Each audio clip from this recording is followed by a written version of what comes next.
दोस्तों, मैं बीके चौधरी आप सभी को अपना YouTube channel BK competitive zone में स्वागत है। तो पिछले क्लास में हम लोग पढ़े थे ह्यूमन ब्लड के बारे में कुछ महत्वपूर्ण चीज़ें पढ़े थे। तो ब्लड के बारे में पढ़ते समय बताए थे ब्लड जो है, ब्लड का दो कंपोजिशन होता है। एक होता है सॉलिड पार्ट और दूसरा होता है लिक्विड पार्ट। सॉलिड पार्ट बताए थे 45% होता है और लिक्विड पार्ट जो है 55% होता है। और जो है सॉलिड पार्ट में बताए थे सेल होता है। सेल में बताए थे आरबीसी, डब्ल्यूबीसी और प्लेटलेट्स होता है। और लिक्विड पार्ट में बताए थे प्लाज्मा होता है। तो प्लाज्मा हम लोग ऑलरेडी पढ़ चुके हैं। तो आज पढ़ने वाले हैं आरबीसी यानी रेड ब्लड सेल्स, लाल रक्त कोशिका। तो आरबीसी को डॉक्टर के लैंग्वेज में इरेथ्रोसाइट बोला जाता है। साइट का मतलब होता है सेल यानी कोशिका। इरेथ्रो का अर्थ होता है रेड यानी लाल।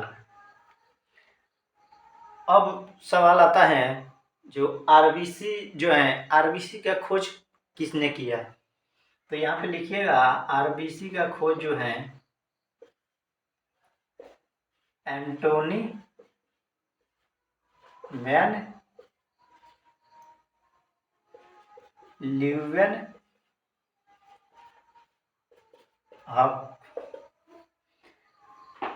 आरबीसी का खोज जो है एंटोनी वैन ल्यूवेनहॉक ने किए थे। अब अगला टर्म लिखिएगा ह्यूमन बॉडी में जो है आरबीसी कितना होता है। तो यहाँ लिखिएगा अगर मेल की बात करें तो मेल में 4.5 से 5.5 मिलियन पर 100 ml HB फॉर हीमोग्लोबिन, यानी 100 ml हीमोग्लोबिन में 4.5 से 5.5 मिलियन आरबीसी होता है। और फीमेल की बात करें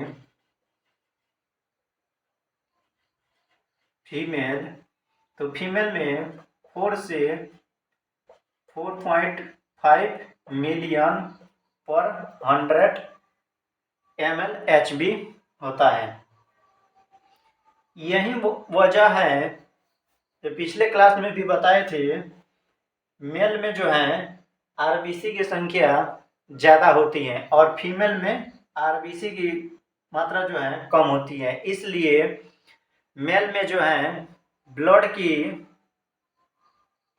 जो है अधिक होता है और फीमेल में थोड़ा कम होता है।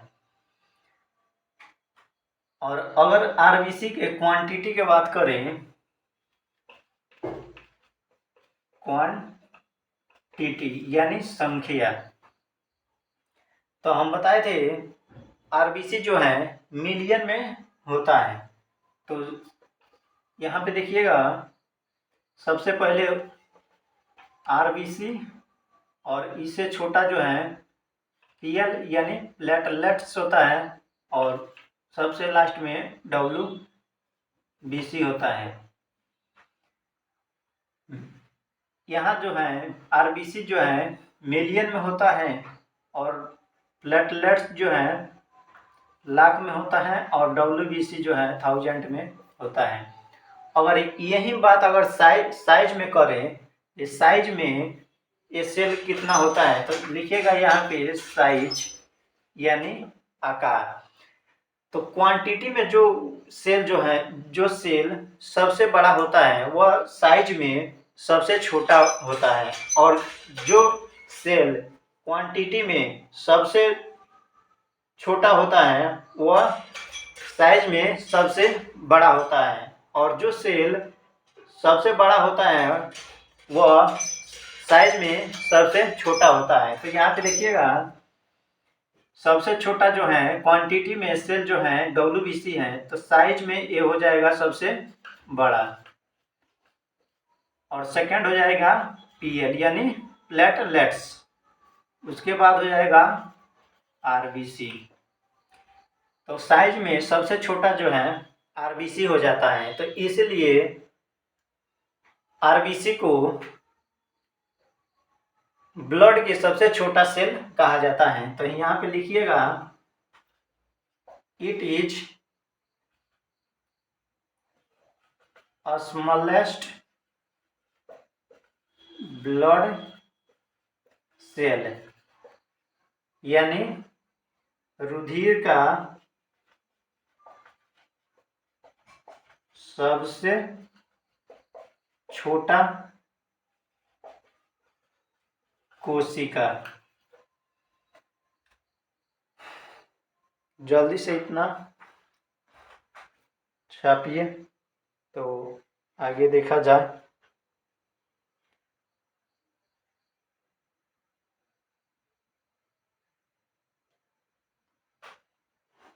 तो आगे लिखिएगा,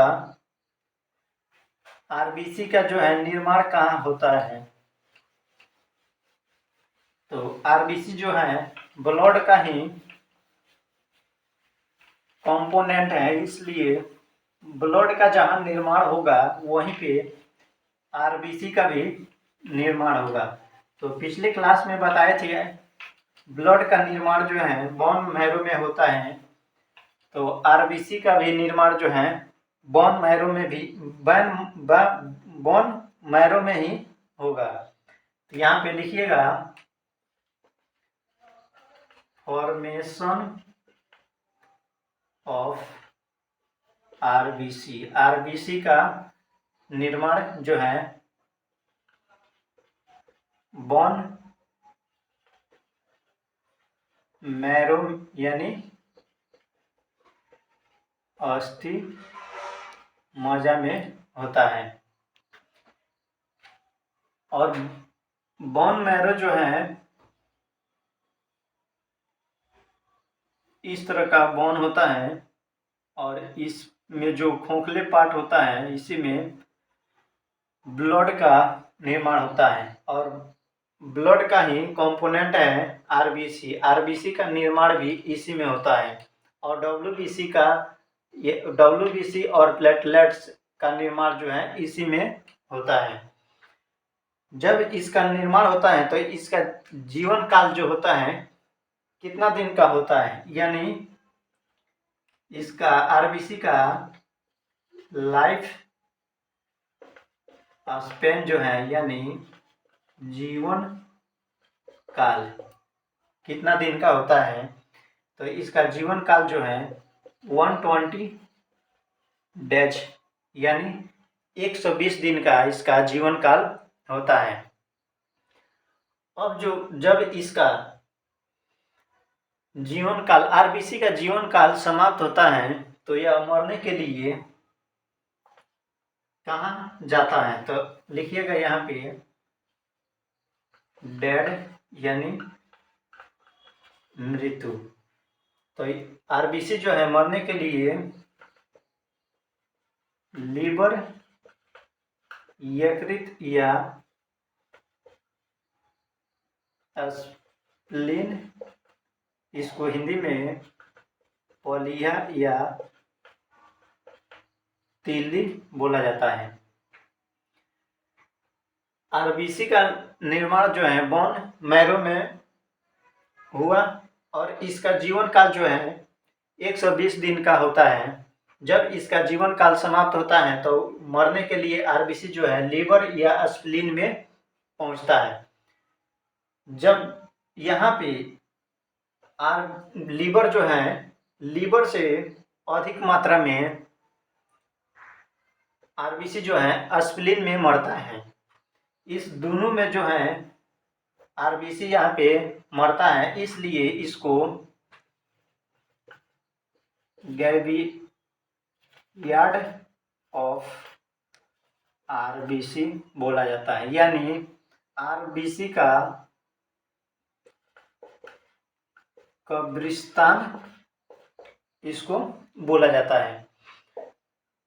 और यहाँ पे जो आरबीसी आता है मरने के लिए लीवर में, तो लीवर में मरता है जो आरबीसी, उसका रीजनरेशन कभी नहीं होता है, उसका जीवन समाप्त हो जाता है। अगर वही आरबीसी स्प्लीन में मरता है तो कुछ दिनों के बाद वह रीजनरेशन उसका शुरू हो जाता है।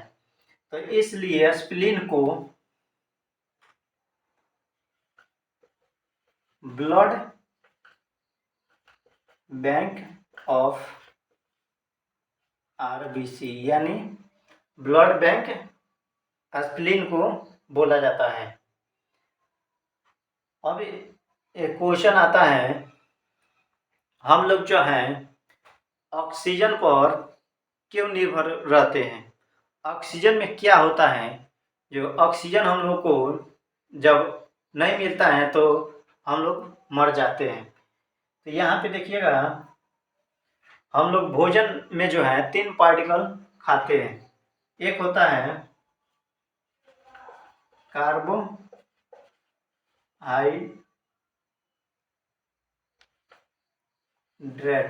कार्बोहाइड्रेट शर्करा, दूसरा होता है प्रोटीन, तीसरा होता है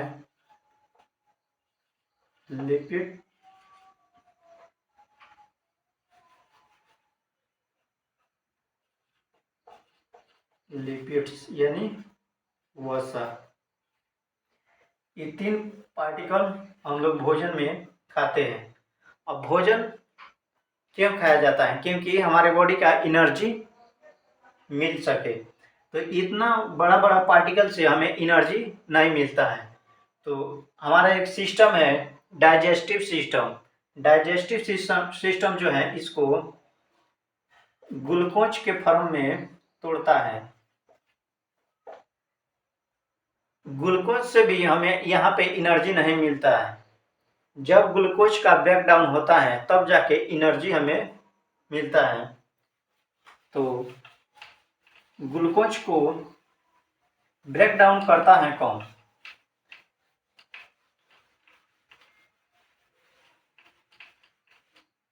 तो यहाँ पे देखिएगा, ग्लूकोज को जो है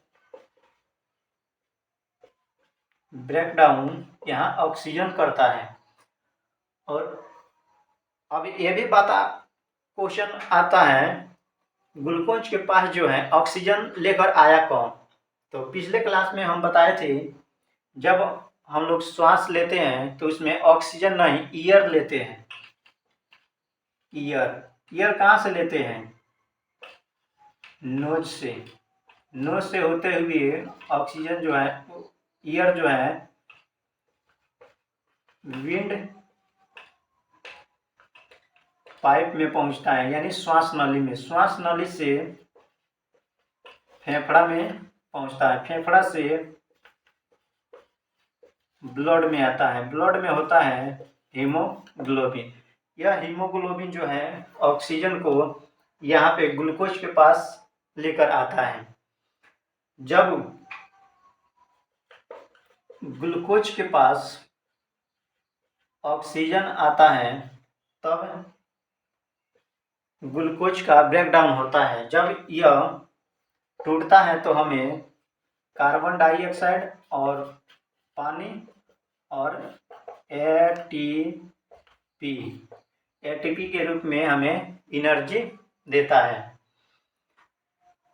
अब यहाँ पे देखिए, जब हीमोग्लोबिन आया इधर से तो ऑक्सीजन को लेकर आया। जब इधर से हीमोग्लोबिन आएगा तब यहाँ से CO2 लेकर आएगा। तो यहाँ पे अगला टर्म लिखिएगा। इतना बात तो समझ में आ गया होगा। अगर नहीं आया है तो प्लीज कमेंट कर जरूर पूछिएगा।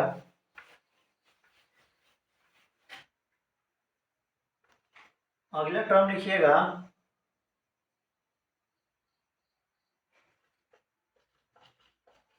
Function of RBC. आरबीसी का कार्य क्या क्या होता है?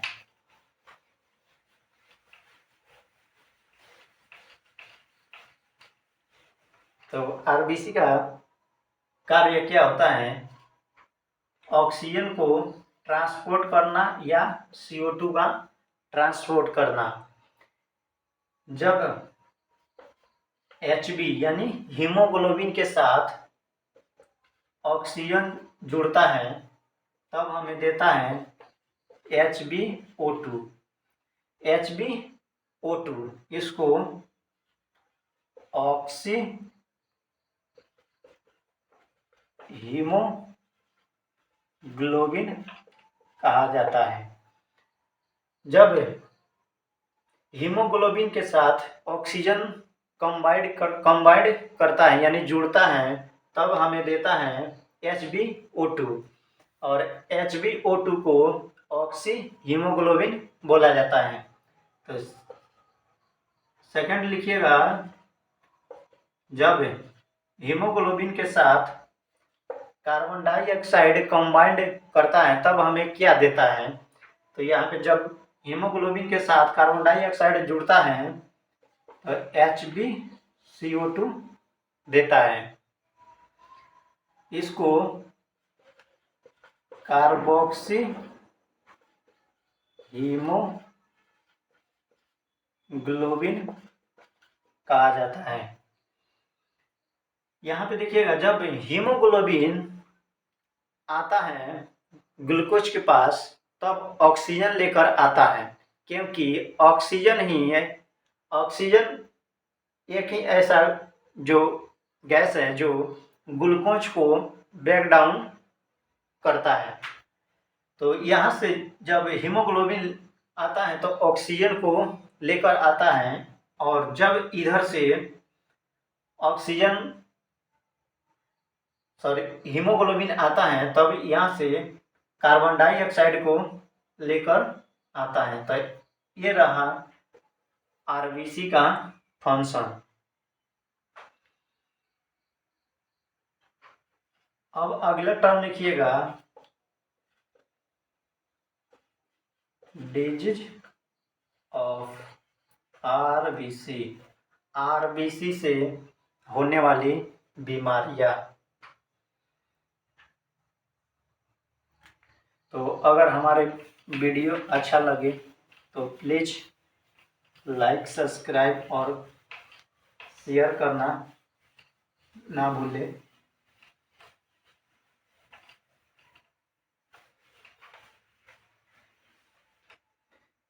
तो यहाँ पे लिखिएगा, डिजीज ऑफ आरबीसी। आरबीसी से होने वाली बीमारियां। फर्स्ट लिखिएगा एनीमिया। जब खून की कमी होती है, जब हमारे बॉडी में खून की कमी होती है तब एनीमिया बीमारी होता है। सेकंड लिखिएगा पॉलीसाइथेमिया।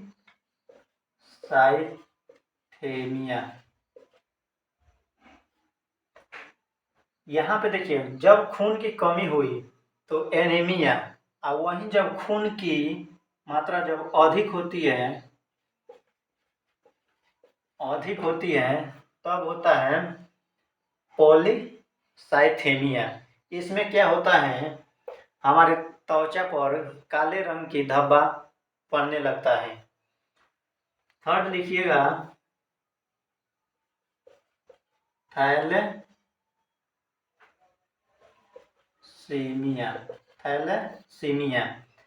ये जो है थैलेसीमिया जो है अधिक चाइल्ड यानी बच्चा में होता है। इस बीमारी में आरबीसी का जो है लाइफ स्पैन जो है 120 डेज होता है। जब इस बीमारी से कोई भी इंसान अगर ग्रसित होता है तो उसमें आरबीसी का जो जीवन काल है 120 दिन से घटकर 50 से 60 दिन हो जाता है। जब इसका जीवन काल 120 दिन से 50 से 60 दिन हो जाता है तब इस बीमारी से ग्रसित होते हैं। कौन सी बीमारी? थैलेसीमिया।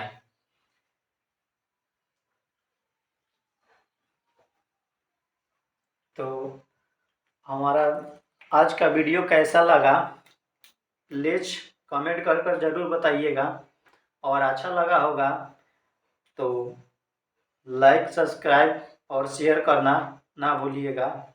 तो आज के लिए इतना ही, फिर मिला जाएगा नेक्स्ट क्लास में। तब तक के लिए जय।